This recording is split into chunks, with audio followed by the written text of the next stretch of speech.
அம்மா என்ன பண்றீங்க? வாமா பால் கொழுக்கட்டை செய்யலான்னு அரிசி மாவு பிணைஞ்சு உருட்டிட்டு இருக்கேன்ப்பா. ம். தண்ணி கொதிக்குது மாதிரி இதில் கொஞ்சோண்டு ஊற்றி உப்பு போட்டிருக்கேன். இப்போ வந்து இந்த கொழுக்கட்டையெல்லாம் உருட்டிட்டேன். இது ஒன்று ஒன்றா போடுறேன் உள்ள கொஞ்சம் கொஞ்சமா போட்டு. இதெல்லாம் வந்து அம்மா செஞ்சு கொடுக்குறது.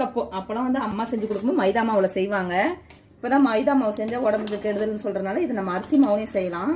அரிசி மாவில் நான் செஞ்சுட்டு இருக்கேன்.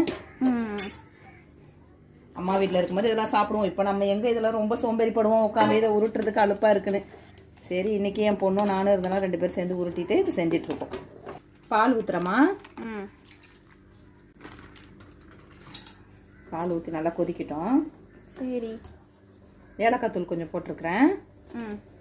அப்புறம் இப்போ தேங்காயும் திருவி வச்சிருக்கேன். இறக்கும் போது தேங்காய் போட்டுடணும். சர்க்கரை போடுறேன்.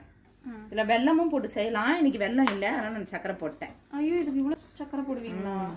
அதெல்லாம் டயட்ல இருக்கு. நீ ஒரு நாள் சாப்பிடலாமா, அதெல்லாம் ஒன்றும் இல்லைம்மா.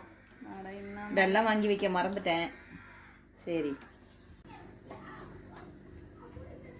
அவ்வளோதாம்மா. இப்போ சூப்பரான பால் கொழுக்கட்டை ரெடி. ஓகே, சாப்பிடலாமா?